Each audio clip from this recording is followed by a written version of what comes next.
Como es habitual a esta hora en Mega Noticias, vámonos a Debate con, y le doy la bienvenida a Christopher Estupiñán, abogado y activista. Christopher, qué gusto saludarte. ¿Qué tal, Alberto? Igual, el gusto es mío. Yo creo que vale la pena preguntarte cómo te fue de sismo hace unos momentos. Pues recién nos cambiamos de oficina y ya por fin supimos que era el sismo aquí en el piso 14 donde estamos, y sí se movió a gusto. Sí, afortunadamente hasta el momento hay saldo blanco, siguen los reporteros ahí tratando de indagar algún tipo de daño, pero qué bueno, Christopher, que superamos este sismo. En diciembre no estamos tan acostumbrados, en fin, la madre naturaleza es la que manda, Christopher. Y en el Senado, Christopher, mandan los senadores. Hoy le fue muy bien a María Heréndira Cruz Villegas, 13 votos a favor, solo 1 en contra. Ha sido la mejor calificación, esto para determinar si tiene idoneidad o no. Le fue bien, o sea, es una candidata que entra fuerte. ¿Cómo la ves? Pues en mi opinión, la Comisión de Justicia, la comisión que evalúa, es igual que la mayoría del Senado, ¿no? Tiene una prevalencia de senadores afines a Morena y a los intereses del presidente. Es una candidata con una experiencia amplia en derechos humanos, diversidad de puestos públicos relacionados con esta materia, tanto en gobierno federal como en gobiernos estatales, Procuraduría General de la República, incluso desde una perspectiva del paradigma de derechos humanos que busca la Corte, que ha venido buscando desde hace ya un poco más de una década. Pues sí, es un perfil que cumple con estos requisitos. En mi opinión, contrasta con los otros dos perfiles que no tienen esta experiencia en materia de derechos humanos, y se compara con los otros dos perfiles en su falta de experiencia en la carrera judicial, ¿no? Otro área de oportunidad o defecto, pudiéramos llamar, de la terna, que ninguna de las que ha presentado desde la terna anterior son personas que tengan un perfil con una carrera judicial, lo cual en mi opinión como jurista sí, claro, algo que desear. Sí, porque es importante, ¿no, Christopher?, que hayan tenido experiencia en el Poder Judicial como jueces, como magistrados, que tengan eso, y no lo hay, simplemente se ve más lealtad que experiencia judicial. El mundo jurídico es muy versátil, o sea, tenemos desde la perspectiva de un abogado litigante, la perspectiva de un funcionario público en materia jurídica, como pudiera ser un asesor legal de un ayuntamiento, tenemos la perspectiva de los jueces, de los postulantes. O sea, la moneda del mundo jurídico tiene dos caras, es decir, hay de un lado la barandilla y de otro lado la barandilla, y no es lo mismo, definitivamente, con independencia de los múltiples conocimientos jurídicos que puedas tener, el juzgar que el postular. No es la misma perspectiva, no es el mismo la misma visión de pensamiento, la misma visión de análisis, ni las mismas características con las que debe de cumplir un juzgador, con las que debe de cumplir un abogado postulante. Entonces, sí, definitivamente debería de haber como requisito de idoneidad esta necesidad de una carrera judicial, porque al final del día los ministros de la Suprema Corte lo que van a terminar haciendo es juzgar los asuntos de mayor relevancia del país a fin de sentar ante criterios judiciales que servirán como base para la resolución de los temas sujetos a la competencia de la jurisdicción, es decir, que servirán como guía para traer justicia a todos aquellos que pidan el acceso a la misma. Es por eso que el tema de la carrera judicial, por independencia de lo que se pueda señalar, de los ataques que ha estado haciendo el presidente de manera constante al Poder Judicial, de corrupción, de protección de intereses y todas esas situaciones sin sustento, esos señalamientos sin sustentos que realiza el presidente, es por ello que es importante, con independencia de esto, que exista una verdadera carrera judicial para que se busquen perfiles con características necesarias para establecer estos criterios y realizar este análisis consciente de los asuntos de tal trascendencia que son sometidos en la Suprema Corte de Justicia. Oye, porque no es un lugar común, no es una muletilla decir que son los garantes de la Constitución. O sea, los ministros de las Cortes son los responsables de que la Constitución mexicana se aplique conforme está establecido. Es correcto, o sea, no es una cuestión muy trascendental, no solamente estamos hablando de un tema que se escucha, de una palabra que se escucha bonito, ¿no? De la protección de la Constitución. No podemos pasar por alto que es una de las 3 funciones del Estado, del balance de los poderes. Es la relevancia de la Corte está en eso, en procurar el balance de las decisiones del Ejecutivo y de los procesos legislativos como otro poder, todo dentro de un marco constitucional. El marco constitucional es la base del Estado de Derecho y por consecuente es la base de la democracia en la que vivimos. Si no se vela por un Estado de Derecho, no tenemos una democracia, no tenemos un país funcional. Entonces, al ser garante de la Constitución, por eso mismo es que sus decisiones deben de ser analizadas de una perspectiva imparcial y desde un perfil con experiencia para juzgar. Es una función exclusiva de ellos y por eso es que toma tanta relevancia que los perfiles sean idóneos para efectos de poder garantizar un verdadero análisis al marco o desde una perspectiva objetiva, constitucional y no desde una perspectiva de interés político supeditado a otro poder, ¿no? Por eso, con independencia de que, por eso es grave que señalen los aspirantes de esta terna, que hayan señalado que en efecto tienen una afinidad con el presidente, pero que eso no va a afectar, porque al final del día son palabras, ¿no? Aquí vamos a analizar quién es Heréndira Cruz Villegas Fuentes, a quien le fue muy bien en la votación para ver su idoneidad. Licenciada en Derecho y Ciencias de la Comunicación, ambas de la UNAM. Pero vamos a hacer una pequeña pausa, Christopher, y regresamos para desmenuzar su trayectoria académica. Pero Estupiñán, vamos a regresar con este tema, la Suprema Corte. Hay que ocupar ese cargo que deja Arturo Saldívar. Y bueno, ¿quién es Cruz Heréndira Cruz Villegas? Licenciada en Derecho, licenciada en Ciencias de la Comunicación por la UNAM. Ella tiene una maestría en Educación, tiene especialidades en Derechos Humanos y ese más bien ha sido como que su giro. Fue 4ª visitadora general de Comisión de Derechos Humanos, relatora de Libertad de Expresión y Defensores de Derechos Humanos en la comisión aquí de la Ciudad de México.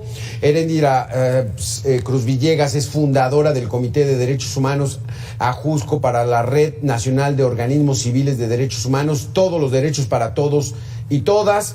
En fin, un perfil de derechos humanos y ahora va enfilada a la Suprema Corte de Justicia. ¿Qué opinas? Creo que ese perfil es el que le permitió obtener la mayoría de los votos favorables en la comisión, el mejor puntaje. Insisto, es un perfil desde la perspectiva de derechos humanos idóneo. Insisto también en que considero que debe de buscarse perfiles con una carrera judicial que hayan estado también de ese lado. Sin embargo, si respeta esa carrera de la protección, de la defensa de los derechos humanos, habrá de procurar la defensa también del marco constitucional en el sentido de no ser una herramienta del Poder Ejecutivo. Sin embargo, porque hay que decirlo, ¿no? Hay que decirlo, Christopher Estupiñán. Tanto Yasmín Esquivel como Loretta Ortiz y lo que era Arturo Saldívar estaban con la línea directa de lo que estableciera la presidencia de la República. Y cuando había discusiones, ellos tres decían nuestro voto a favor de lo que dice el presidente. más bien como una línea, como una consigna, ¿no? Más que por el análisis jurídico. Así es, y el hecho de que el exministro Saldívar se haya unido al equipo de Claudia Sheinbaum me parece una desfachatez desde el punto de vista de su carrera, ¿no? Fue un ministro que estuvo muchos años en la Suprema Corte, llegó a presidir la Corte, debía de mantener una figura de imparcialidad por respeto a la institución. Su salida anticipada para efectos de no seguir participando en la Corte y poder formar parte de un equipo de campaña en vistas a formar parte de un gabinete presidencial, deja muy clara el seguimiento de la línea política y viene a abrir un espacio precisamente para que el presidente lo pueda llenar en aspirar a tener una mayoría en la Corte. Y aquellos otros ministros que propuso y que él mismo señaló o ha señalado en sus carreras como rebeldes, pues dejan en claro que los perfiles que él está proponiendo ahora en esta terna, pues son perfiles que forzosamente van a seguir su línea. De lo contrario, no lo estuviera proponiendo y no hubiera dicho lo que dijo, cometió un error. Sí, claro, porque la lógica establece que cada presidente de la República que dura 6 años pueda elegir o proponer, digamos, a 3 ministros durante su periodo, ¿no? Porque estos duran de 12 a 15 años. El presidente ya lleva 5, pero si esa fue la confirmación de que Arturo Saldívar seguía la línea del partido del presidente, por eso se fue inmediatamente, es más, se adelantó su periodo para irse con Claudia Sheinbaum.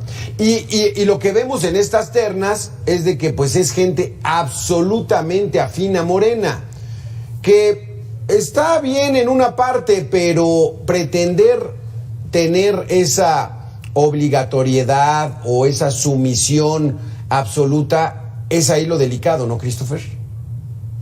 En todo país democrático es lógico que cuando la decisión respecto de las propuestas de los ministros para la Suprema Corte se dependa del presidente, es muy lógico que designe ternas con perfiles afines, porque los partidos políticos defienden ciertas ideologías, conservadores, liberales, ideologías que tienden a penetrar en la legislación y en la realidad social. Entonces, esa parte es lógica y es hasta aceptable y entendible. Sí.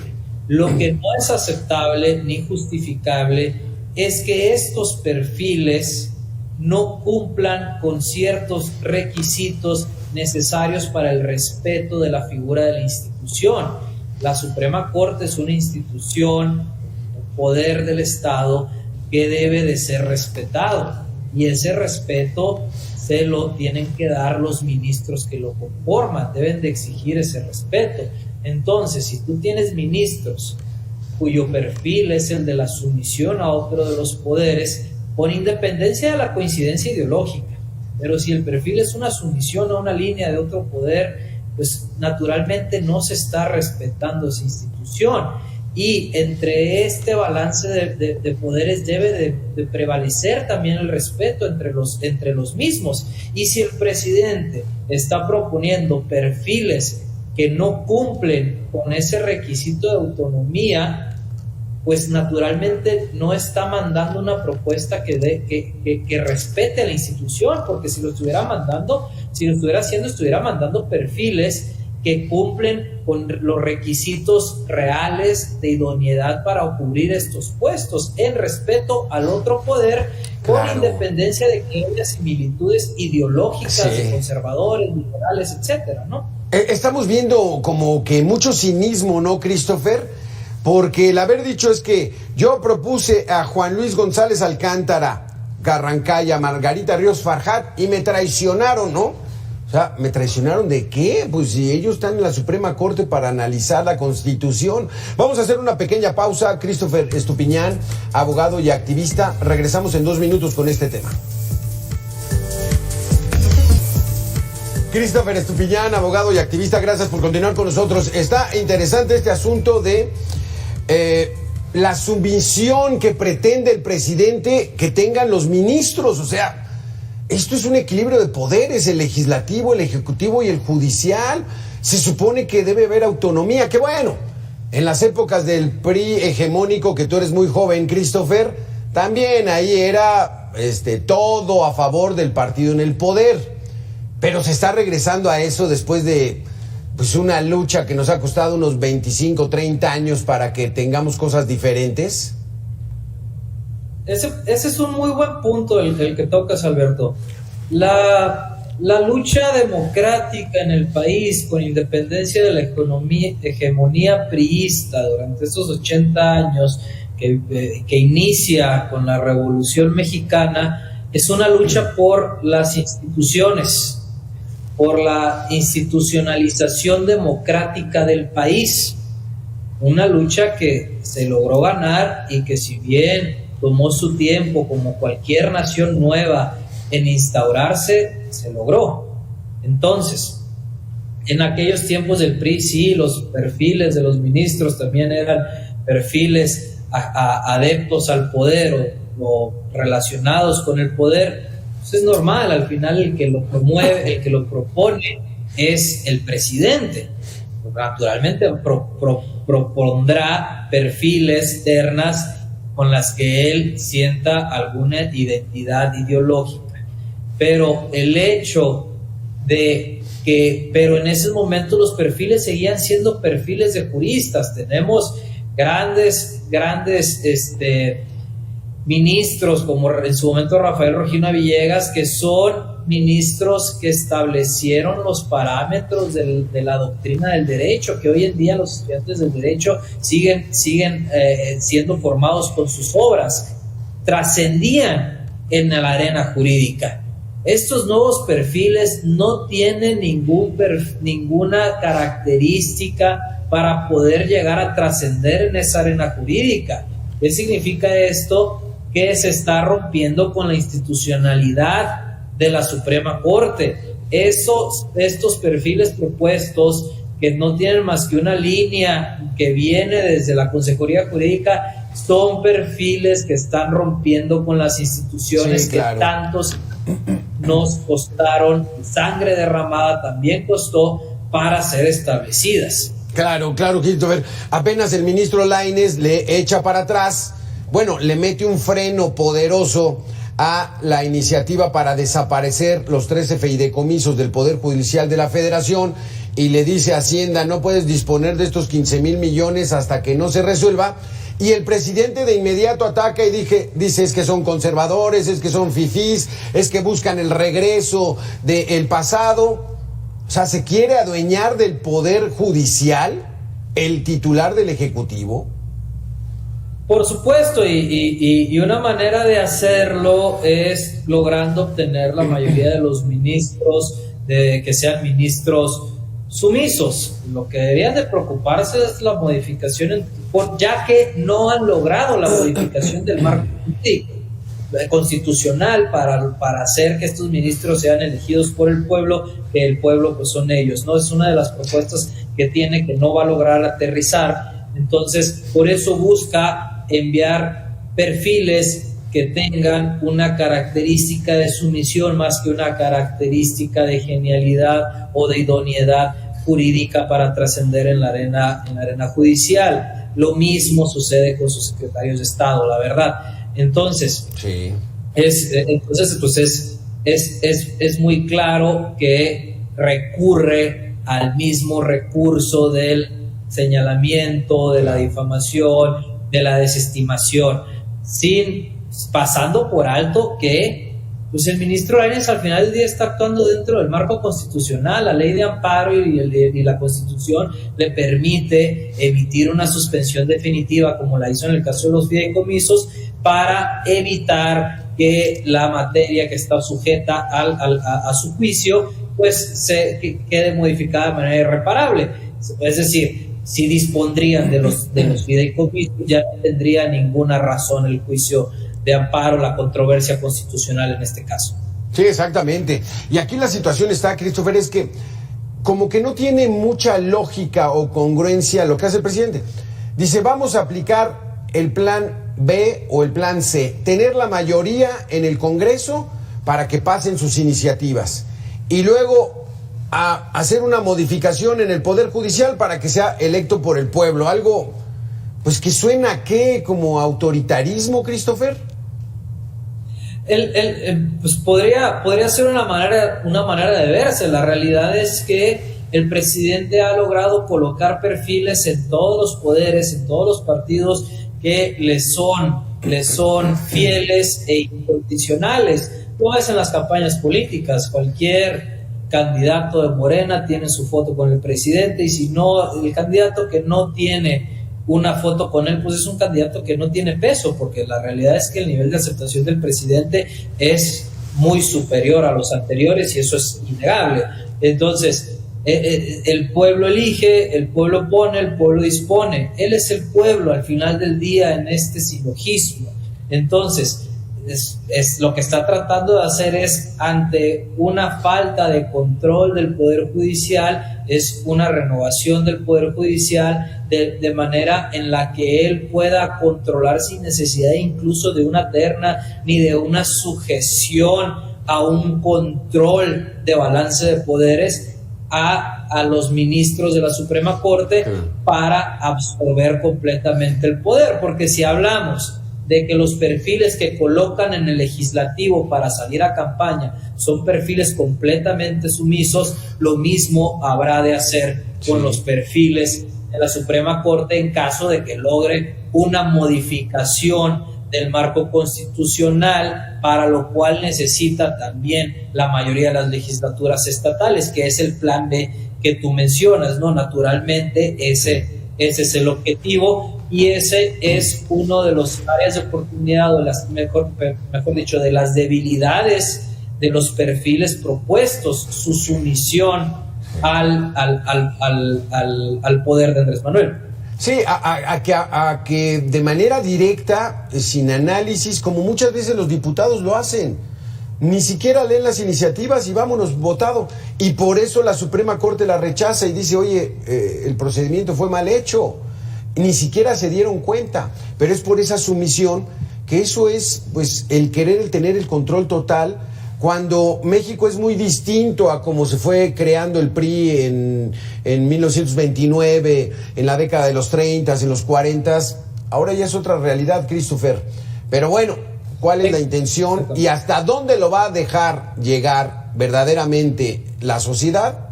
Es lo que esperamos. Tenemos 10 segundos, Christopher.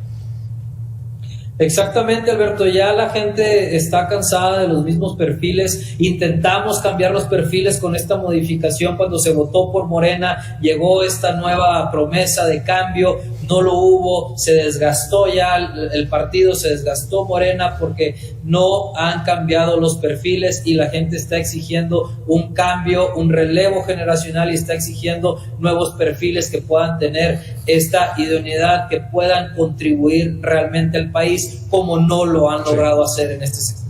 Tenemos pendiente el tema de la línea 12, creo que ya va para 2 años, y esta situación sigue pendiente, no se reabre ese tramo elevado, la gente sigue esperando algún tipo de justicia, 29 muertos. Christopher, nos quedamos con ese tema pendiente para la próxima. Muchísimas gracias por haber estado con nosotros. Nos mantenemos nosotros aquí en Mega Noticias. Vamos a hacer un pequeño corte de 2 minutos y regresamos. Gracias, Christopher. Gracias a ustedes.